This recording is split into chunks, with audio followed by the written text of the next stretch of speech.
திருநெல்வேலி பெயர் காரணம் உலகளவில் தமிழகத்திற்கு தனிச்சிறப்பு உண்டு. அதேபோல் திருநெல்வேலியும் புகழ் பெற்றது. சிறப்பு பெற்ற இந்த பெயர் வர காரணமாக அமைந்தது ஒரு தனி வரலாறு. ராமக்கோனார் என்கிற சிவபக்தர் அந்த ஊரின் அரசருக்கு வேணுவனம் என்கிற மூங்கில் காட்டை கடந்து சென்று தினமும் பால் கொண்டு போய் கொடுத்து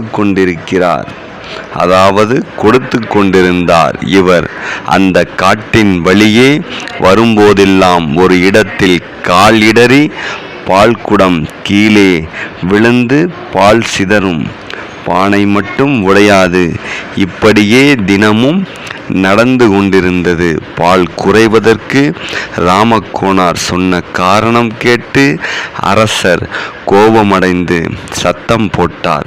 மறுநாள் பால் கொண்டு வந்த ராமக்கோனார் கையில் கோடாலி ஒன்றையும் கொண்டு வந்தார். அந்த இடத்திற்கு வந்ததும் வழக்கம்போல் இடறியது. பால் பானை கீழே விழுந்து பால் சிதறியது. பானை உடையவில்லை.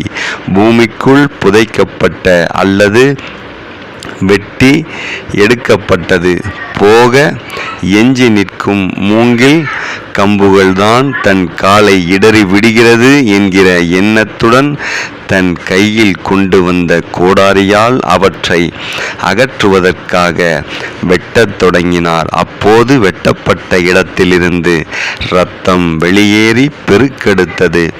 கண்டு மனம் பயந்து போனார். அங்கிருந்து ஓடிச் சென்று அரசரிடம் தான் கண்ட காட்சியை கூறினார். தினமும் பால் கொட்டுவதற்கான காரணம் கூறினார். இந்த கதையை நம்ப மறுத்த அவர் இந்த கதையை கேட்டு மிகவும் கோபமடைந்தார். இருப்பினும் ராமக்கோனார் சொல்லும் இடத்திற்கு சென்று பார்வையிட்டு முடிவெடுக்கலாம் என்கிற எண்ணத்துடன் தனது படை வீரர்களுடன் சென்றார். அங்கே வெட்டப்பட்ட இடத்தில் இரத்தம் கொப்பளித்து கொண்டிருந்தது. இதை கண்ட அரசன் ராமபாண்டியன் உண்மை அறியவும் இரத்தம் பெருக்கு நிற்கவும் இறைவனை வேண்டினான். இரத்தம் வெளியேறிக் கொண்டிருந்த இடத்தில் கையை வைத்தான். இரத்த பெருக்கு நின்றவுடன் அந்த இடத்தில் இறைவன் லிங்க வடிவில் தோன்றினார். அதன் பிறகு அந்த இடத்தில் ஆகம விதிகளின்படி ஆலயம் ஒன்றையும் அமைத்தான். இந்த கோவில் வேணுவனநாதர் கோவில் என்கிற பெயருடன் சிறப்புற விளங்கத் தொடங்கியது. வேதப்பட்டர் என்கிற பட்டர் சிவபெருமானிடம் அதிக பக்தி கொண்டவராக விளங்கினார். தன்மேல் அளவு கடந்த பக்தி வைத்திருக்கும் வேதப்பட்டரின் பக்தியை சோதிக்க சிவபெருமான் எண்ணி வேதப்பட்டரை வறுமைக்குள்ளாக்கினார். வேதப்பட்டரும் தினமும் வீடு வீடாக சென்று நெல் சேகரித்து இறைவனின் நைவேத்தியத்திற்கு பயன்படுத்தி வந்தார். இப்படி பெற்ற நெல்லை சன்னதி முன் உலரப் போட்டு குளிக்க சென்றார். அப்போது திடீரென மழை பெய்ய ஆரம்பித்தது. குளித்து கொண்டிருந்த வேதப்பட்டர் மழை தண்ணீரில் நெல் நனைந்து விடப் போகிறது என்று எண்ணி வேகமாக ஓடி வந்து பார்த்தார்.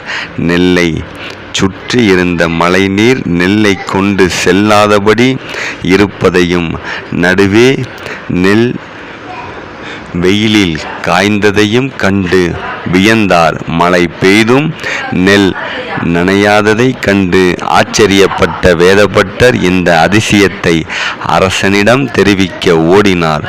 அரசன் ராமபாண்டியனும் இந்த அதிசயத்தை காண வந்தார். நெல் நனையாமல் இருந்தது.